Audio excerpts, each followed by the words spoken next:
To get rid of those pesky ads, request stories, listen to unlisted and bonus episodes, and to chat with the gang, support us by clicking the description link. Well, I did pour another shot for us because we have 10 to go, actually 11 to go before we are caught up, and we'll get new Supremos. So I did pour one for Andrea today. So thank you, Andrea, for your patronage. Thank you, Andrea, for your patronage. What the fuck is wrong with me? Am I having a stroke? Wow. Do you smell burnt toast? Because that's a sign. Oh, really? Yeah.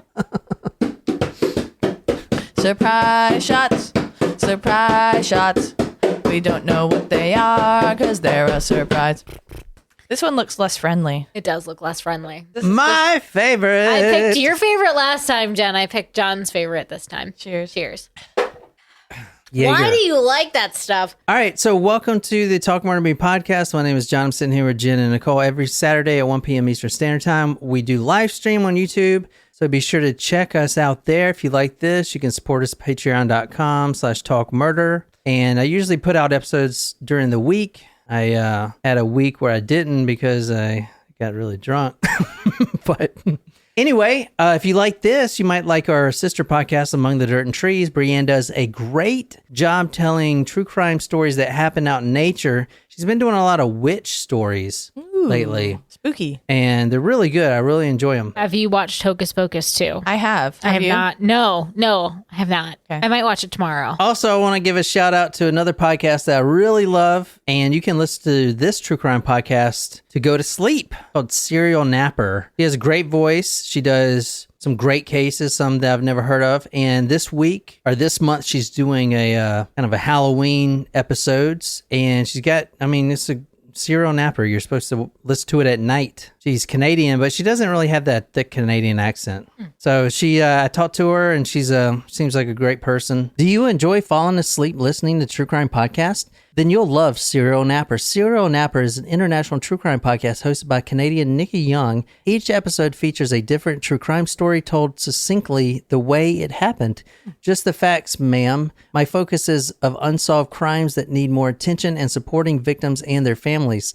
Let me guide you through some of the craziest true crime stories you've never heard of. Wow, sounds right up your alley, John. Yeah. If you guys like that, go over there. We about to do some Ed Gein. Because I ain't got nothing to gain. We stopped last time. I told you that Eddie Gein was finding suitors. And we're going to talk about the mother in the next episode. I'm actually doing like 6 parts of this freaking story. So we're going to talk about his background. But you guys probably know that Ed Gein had a fixation with his mother. Correct. That's where the movie Psycho came. Uh-huh. Robert Bloch, who wrote the Psycho book that Alfred Hitchcock produced, lived about 15 minutes away from Plainfield. And he was following the case. And then right after that, I think in like 1961, Psycho came out. Interesting. It completely changed the entire landscape of horror. But because before that, and if you listen to Grady Hendrix, I've interviewed the guy, but he will talk about this. If you see before that in the books, in the comic books and stuff like that, you have mummies, you have monsters from outer space, a lot of Lovecraft stuff, which I love Lovecraft. So it's a lot of cosmic horror, the lurking fear, like just monster-esque. Right. That's horror. That's always been horror. But Ed Gein, when he was arrested and Psycho was made, the movie, which became an instant hit and changed the horror landscape completely. Yeah. It's something that's never been done before, because what's more scary than like a scary monster bludgeoning everyone to death? Well, how about someone who is completely normal? Let's say his name is Norman, and he runs a hotel and he's obsessed with his mother. That right there is the creepiest shit ever. Yeah. And it scared a lot of people, because it didn't scare people in the theater, but when they walked out of the theater, they started looking at their neighbors and thinking, is this guy like that? Because Norman Bates is normal. Right. And Ed Gein is normal. But what the fuck was he doing behind closed doors? It completely changed the horror scene. A lot of horror movies and books have been written using Ed Gein's story as a starting point. I mean, the main ones, Texas Chainsaw Massacre, obviously, for reasons we just talked about, the Hanging Up and shit like that. Silence of the Lambs, Psycho. Those are like the big three, but they all give credence to Ed Gein. You know what I'm saying? So, fun fact. I probably shared this before. I have 2 fun facts. Number 1, I've never seen Psycho. Good. What? Yeah. Number 2. Oh my God. Dude, that movie will freak you the fuck out. Probably so, and which is probably why I haven't seen it. Number 2, Alfred Hitchcock and I share a birthday. That is a fun fact. That is fun. So fun. Yeah, December or September, Yep. June. Yeah, He knows your birthday. Don't Yeah, worry. I'm just kidding. March 13th. almost. You got the Actually- day right. He does know your birthday. Yeah, I know. July. Stop it. You know her birthday. It was recent. It was like, oh God. He's just It's teasing fine. you. I'm just messing with you. I know. I know it's in August, September. Let's know. It's in one of those 365 days. It is. Good job. Shram says Bates Motel is better than Psycho. That's on my watch list. Is it a long series? Like, is It's it a few bunch of seasons. seasons? I think it's like 3 or 4. Yeah, I don't know. But on the last episode, we went to 1957. That's when Ed Gein was arrested. Before that, on episode 1, we did 1954. That's when his first murder, or what we think was his first murder, of the tavern owner Mary Hogan happened. Tonight, we're actually going to 1951. This was right after his mother died. This was Tuesday, August 28th. And I want to start this episode with trying to find out what it would be like to go on a date with Ed Gein. I know it sounds weird, but Ed did have some suitors, you know. Must be nice. We'll talk more about the mother in the next episode. But the reason Ed had suitors is because he was basically looking for another mother figure. Ed can't function. It's like me. If Naquiz leaves, I can't function. This whole house would implode.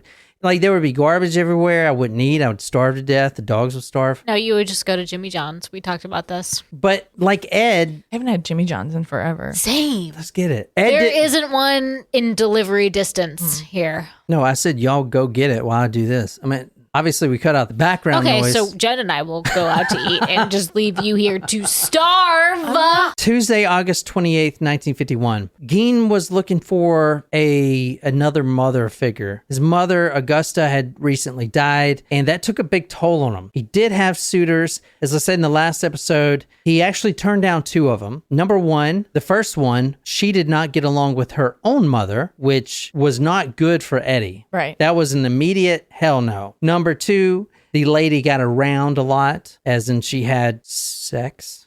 In the 50s? She fucking bangs, Okay. Shame on her. and she would do dog styles, and she'd gaping. We don't need anything further, but thank you. So Such a creative imagination.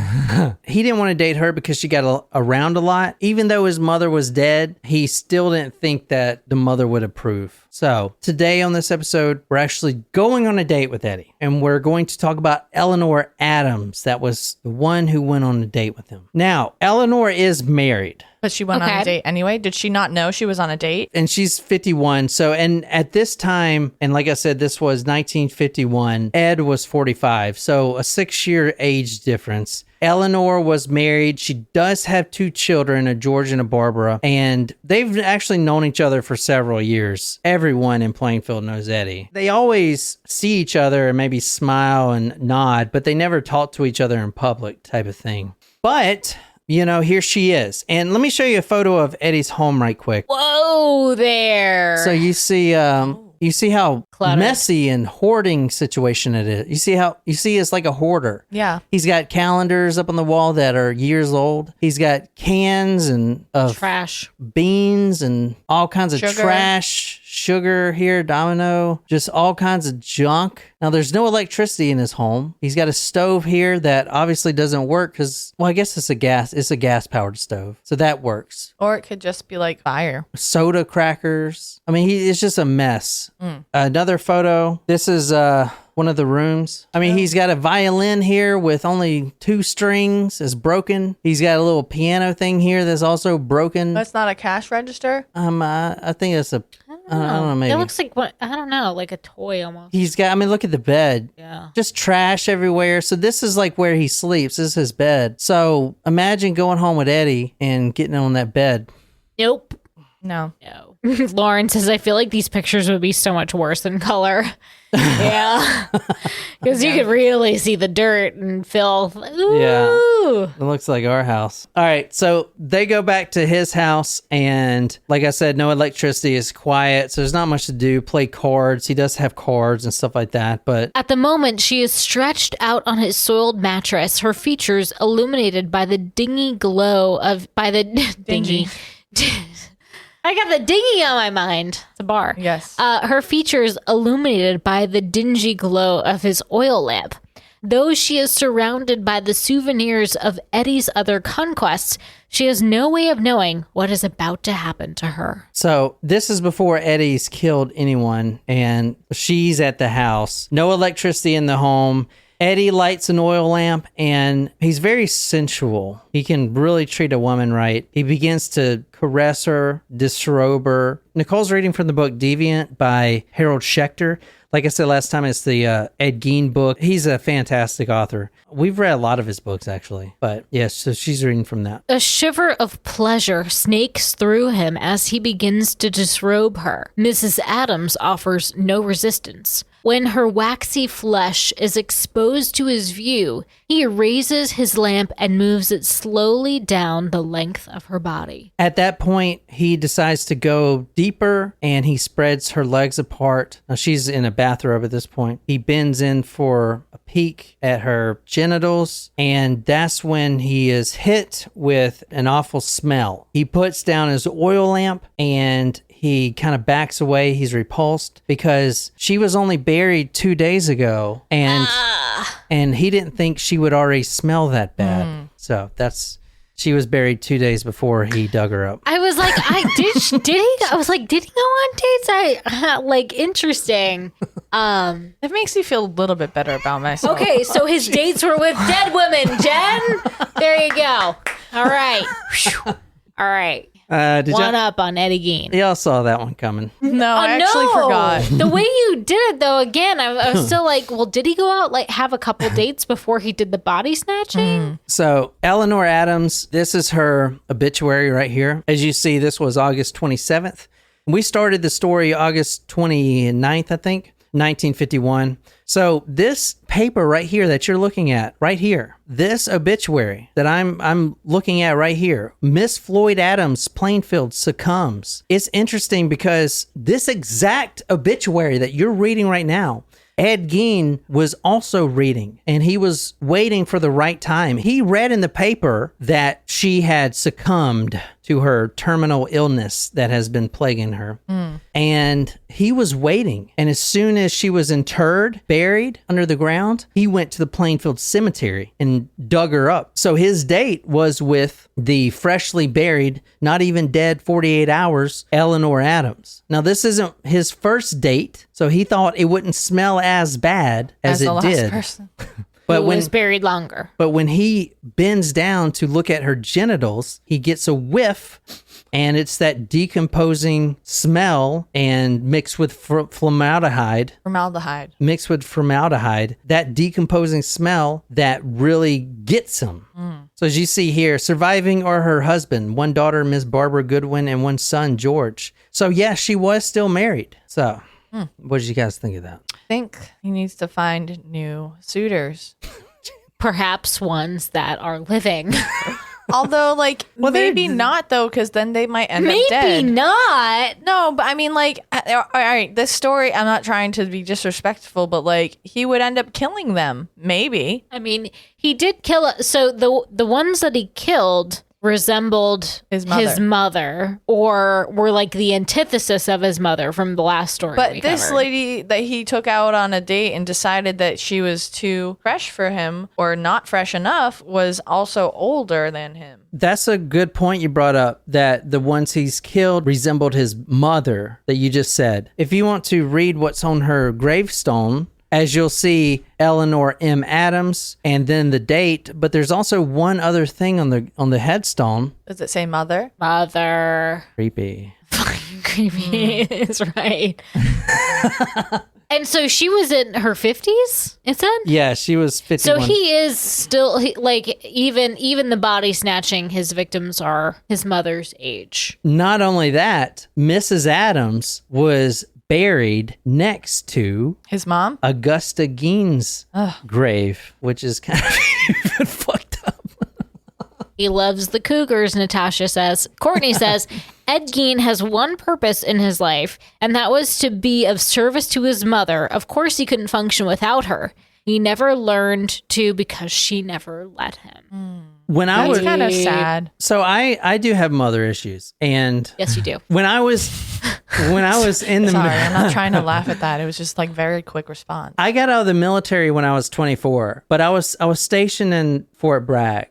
And so it's pretty close to home. Right. And I would come home, and I own my own place here in Columbia at that time, but I would come home and my mom, who I love dearly, would do my laundry, even at 24. That's not terribly uncommon. No. Oh, okay. Well, she still does it now at 36. You know, I mean, when my mom comes here, she will, she cleans things that I don't think to clean, and she cooks, and she wants to help, you know? Yeah, my mom too. I'm kind of looking forward to her being here. Yeah, you're like, Mom, take care of this, please. Yeah. Since I've been in a boot, I know it's not like I'm an invalid, but it's definitely been harder to get around and like have the motivation to do things. So Judge Robert H. Gomar, quote, mostly Gein liked older, more well-developed women. Dead, that is. oh, From the fully cooked, fully developed. From the Stevens Point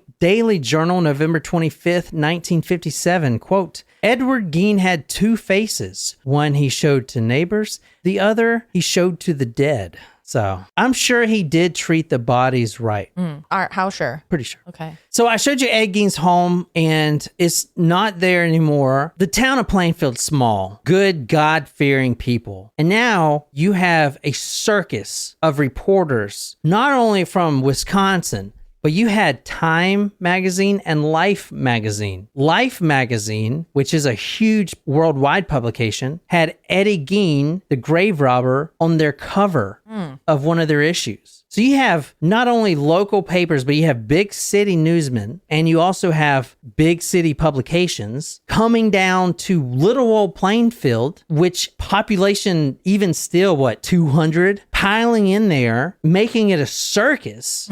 Ed Gein's home, which used to be right here, there was an auction, and then right after the auction happened, I'm pretty sure even during the auction, all these people came in, some locals or whoever, probably the sheriff, no one knows, burn it down. That's why it's not here anymore. But this is the property here. So he owned a lot of this land right here. So they auctioned off the belongings that were inside and then they burned it down, or they auctioned out the house and then they burned down the house that had just been auctioned off? So they had offers on the house, but those offers seemed to come from people who wanted to make it an attraction, which these are good plain people of Plainfield, Wisconsin. Like, they don't want some kind of ghoulish attraction in their town. So some of the town's members I'm pretty sure is even the sheriff. Like, I'm pretty sure, because the townsfolk in there. Yeah. And somebody went in there and set it ablaze, and that was it. They didn't even get all the evidence out yet. So who knows what else was in there. But on this episode, I'm going to tell you what they did find in the 13 days that they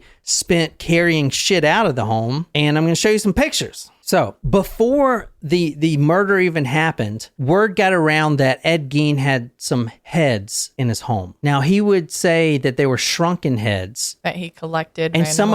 some of them were. These were from the South Sea. So World War II, we sent our guys down to the South Pacific, and all those weird tribes down there, they would do stuff like shrunken heads, stuff like that. So Ed Gein would say he has a cousin down there, which was a lie, that would send him these shrunken heads, and he would collect them. Anyway, he showed some of the neighborhood kids these, and word eventually got around that he had these shrunken heads, and eventually he wouldn't let anyone into his home. And this is way before he even got caught. Let's talk about what was found in the home. I showed you two of the pictures inside the home is complete mess. From Harold Schechter, he sums it up as follows, and I really like this. I think this is great. Quote, it was as if Gein had reversed the usual process of garbage disposal and made weekly runs to the town dump to pick up a load of trash for his living quarters. Oh. Such chaos was clearly the product of an equally chaotic mind, mental derangement expressed as decor. So, I wonder if it was he collected all of the trash to cover up like some of the stench of the decomposing bodies or already decomposed bodies, or if it was more so like he was picking specific items. what was found in Ed Gein's home was soup bowls, which were actually human skulls, which Ed had sawed the top of the skull off and used them for soup bowls. Here's one that was found in his home. Yikes. So Jesus Christ. it's actually a pretty good work. As I mentioned the other day, I've been interested Well, it looks in, pretty even. I know, that's what I'm saying. I think he sanded it. How much soup you think you can fit in there? And also, like, the milk, wouldn't the milk... Definitely a cup. The milk would come out the eyeballs, wouldn't it? Not maybe necessarily. he added like plaster to it so it would not, at the bottom. Maybe. You know, it's like those bowls that they make where you can drink, it has a straw, you can drink the milk, which is a great idea. Yeah. You could just tip up this skull and drink the milk right out the nose, So they found a lot of these in his house, a lot of human skulls. Now, the reason I started with Eleanor Adams, his date, is because where do you think all these body parts are coming from? He only killed 2 people, and yet he's got like 20 human skulls in his house. He has several complete human skulls. 2 actually adorned Eddie's bedpost as decorations in his room. They were just sitting there. He has this is my favorite, a kitchen table chair. What do you think the chair had on it? Here, this is a chair made from human skin. Yeah. It looks pretty sturdy. It reminds me of Book from Hocus Pocus. Yes. Reminds you of what? The book. The book from Hocus Pocus. Oh, Book. All right, so Was the second one good? Yeah, if you're like, I would say well, no, hear me out. Like, I don't want to ruin your opinion. Like, it was very nostalgic, but also they did put some new twist on it. And if you're looking for like an Oscar-winning film, you're not going to get an Oscar-winning film. Well, that's fine. But it satisfied. I might watch because I got to do some listings tomorrow, so I might just watch like the first and second one and just have myself a good old time. there were 4 of these chairs found in his home. They were expertly made with human skin as where the padding would be for the butt. Human skin. There were 4 of these found. They were kitchen table chairs. The woven cane seat had been replaced by smooth strips of human skin, and the underside, which, makes it high quality, Right. under the chair were lumps of human fat, that just sitting there makes it nice and buoyant or nice and bouncy. Yeah. You know what I'm saying? This house was a fiend's workshop. Human skin lampshades, bracelets, a human skin waste basket, a human skin tom-tom. Like a drum? Yeah. A hunting knife sheath made of human skin, a human nipple belt, and even, the shade pullers. There was the shade pullers instead of the little thing on the end, that little triangle thing. Doohickey? It was a human lips. So you would pull the human lips to pull up the curtains. This is the nipple belt. So these are the human nipples. It's actually really expert quality here. You see this, Nicoise? Yep. I mean, like, He had these wall hanging artifacts here. These are nipples with some kind of hemp going through them that he would hang on the wall. he did. So he was a tit guy. And he also had, this is some of the mask right here that he It almost looks like the Michael Myers mask. Yeah, agree. Do you think they inspired that Michael Myers mask from that mask? Maybe. Oh yeah, dude. Yeah. Really good call. Here's the Yeah. the lampshades. You can't really see the lips, but Which they did just put out a new Halloween movie. We did watch Halloween 2.0, H2O. these are my favorite right here. So look at these. Oh. The gloves. Well, the mammary vest. So he made a mammary vest, and you can actually see the faces, see the eyes and the nose, boy. Yep. the titty right here. Oh, boy. There's an ear right here. Okay. Another breast. Look. Thanks. Oh, there's a face down here, Jen. Look. Yep. You see the face? Yep. Another ear. So ear, how many bodies ear. did he take? Ear. Do we know? And then these are human skin gloves, which are probably really warm. Do we know how many bodies he took in total to make all of his things? No one knows the the real answer. He said he made about 40 visits and only about 9 of them he wouldn't take the whole body sometimes. Sometimes he would, like Eleanor Adams, if he wanted to, all the parts, but a lot of them he just took, like maybe the vagina or the anus or something like that. He would just saw them up there. At the grave. Yeah. The generator was brought in with the lights because Eddie doesn't have power. He's the only one that does not use electricity. Sheriff Slay would later say that this was just too horrible beyond belief. Some of the other stuff that was found was a old shoebox. What do you think was in the shoebox, Jen? Teeth. A, quote, sizable collection of female genitalia. There were 9 vulvas found. What's a vulva? You drive a vulva. I don't. I drive a Honda. Plain workout tapes by Honda. But what is... Fonda, they ain't got a motor in the back of her Honda. Tell us what a vulva is. It is female genitalia. Is that what it is? Is it the vagina? It's part of it. What is it? Like... It's the region, like the outer region. Like that the includes outside the part. labia. Oh, okay, gotcha. So, a old shoebox containing a, quote, sizable collection of female genitalia, 9 vulvas altogether. The vulvas were dried and shriveled, and the one on top was actually dabbed with silver paint and trimmed nicely with a red ribbon, almost like a little bow. And the gift. If anyone gave me that gift, I don't know what I would do. It was a shoebox, and they were all just stacked on top of each other. The one that was on the very top seemed to be, quote, quite fresh. So. Okay. Jesus Christ. Are people still watching this? Yes. Oh, okay. The topmost one seemed quite fresh. It consisted of a portion of mons veneris with the vagina and anus attached. Looking closely at this specimen, Wolmansky noticed small crystals clinging to its surface. The recently excised vulva, he realized, had been sprinkled with salt. I bet it tastes better like that. And also, you remember, did you watch Big Mouth? No, I started to. I couldn't. Mons Pusher. The Mons Pusher. It wasn't for me.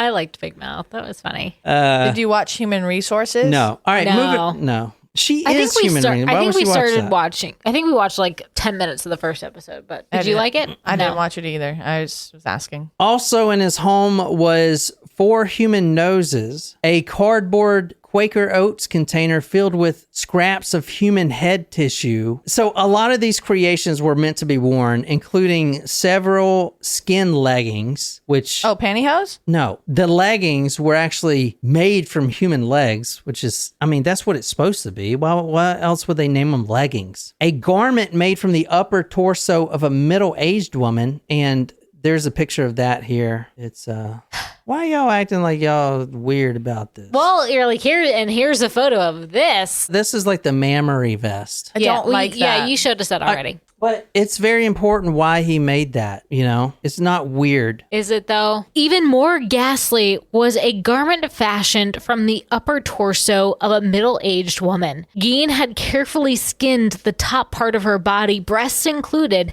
tanned it, and attached a cord to it so that it could be donned as a kind of vest. So he would wear this stuff, and there's a specific reason why he would wear it. The mass collection found human facial skins peeled from the skulls of at least 9 women. There were no eyes, but holes where the eyes should be. So they were meant to be worn as masks. The hair was still attached to the scalp. Most of them looked dried out and even mummified, but he did go to great lengths to preserve them with oil. And he would even, on some of the younger ones, which were, 14 Days old? Even younger. No, 14 years old. Oh, I thought you meant like days dead. No, even the younger grave robbed victims, he would put lipstick on them. 4 of them had been stuffed with paper and hung on the wall in his bedroom. Some of them were in plastic and paper bags. Also, a moth-eaten horsehide robe lying in a heap behind the kitchen door. There was a brown paper bag and, quote, mass of dry hair attached to a desiccated skin. This was picked up by one of the detectives, who later says that he really regrets picking up this brown paper bag and looking in it.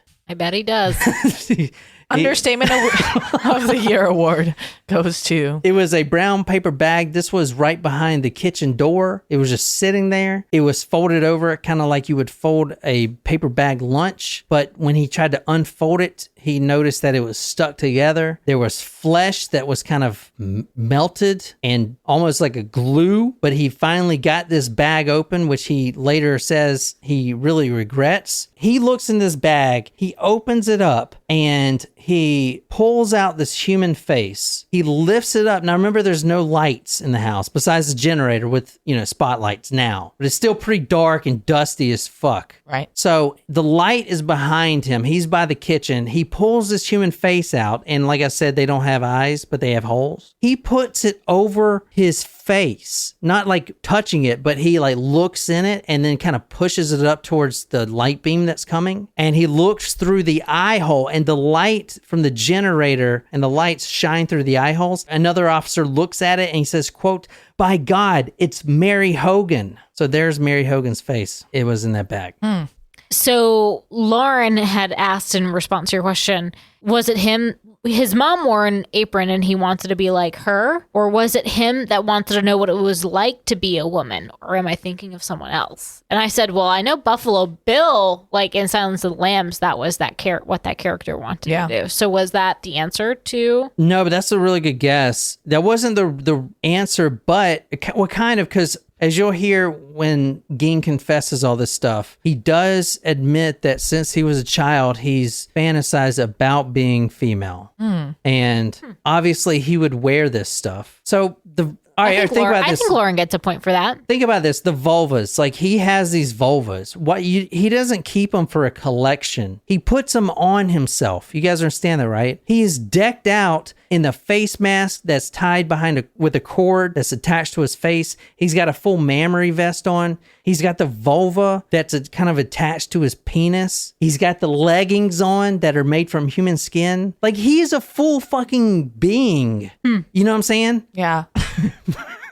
That's fucking weird. Wow. Well, it kind of honestly, it makes you think during that time in the 50s. Yeah, like drag was not a thing. No, or it was, but it wasn't like it is now. Well, here's another trivia question for you. Where would he get some of these ideas from? Where did he get some of these ideas from? I don't know. Watching his mom. Well, I'm not asking you guys. I'm asking the people. Oh, well, we never know anymore.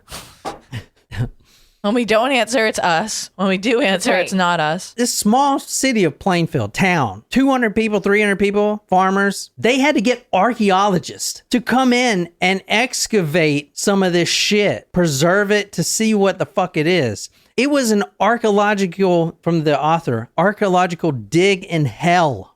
The more they found bones and body parts and vulvas and all kinds of shit, skin tags, whatever, the more that would come up. They were scattered everywhere, through the home, everywhere. You remember Bernice Warden's body was in the shed, but her heart was in the bedroom in a bag. Her organs were in the spare bedroom. All right. I mean, it was just insane. And they don't know how many people he did this to because they were, quote, more noses than faces. Like they couldn't even find them all, right? Yeah. They don't know how many he did this to. He did admit to grave robbing, and this was a 5-year period beginning in 1947. He made visits to three different cemeteries. He made about 40 visits from what he claimed. 9 times of those, he came back with some sort of prize. He opened them up, he removed the parts he wanted, and then left them in, quote, apple pie order, the graves. Now, think about, all right, there's 2 things I want you guys to think about. Apple pie? Number 1, no one fucking believes it. There's no way in fucking hell someone would go to a graveyard and dig this shit up. They were banking. I mean, it took weeks for the idea of him grave robbing to come out. They thought he was a serial killer of, a shit ton of people. They were trying to ask him about missing persons cases, trying to pin all these on him. Mm-hmm. And then he clammed up. He didn't want to confess anything right away. And then it came to light in the public that he's robbing these graves. So here's 2 things for you. Number 1, people didn't believe it. And the only way to actually know the truth is to what? Ask him? No, go to the cemetery and dig the grave up. which is what? It's a violation of A lot of you things, know? religious beliefs. Not only that, look at old Eleanor Adams, which we started this, his date, freshly interred and dug up by Ed Gein. What does the husband think? You dug my dead wife up and cut out her vulva? And you know what I'm saying? It's just... So it's not, when it did come out that, okay, Ed Gein's a grave robber, as I said before, Plainfield is not very large. Like, these are women in town. So let's say there's, I don't know, 100 husbands, and they found at least 9 dug up corpses, or at least parts of them, in his home. That's a pretty good chance that your wife may be in his home. You know what I'm saying? That's fucked up, man. Yeah. That's fucked up. You know what I'm saying? Trying to put it in perspective here.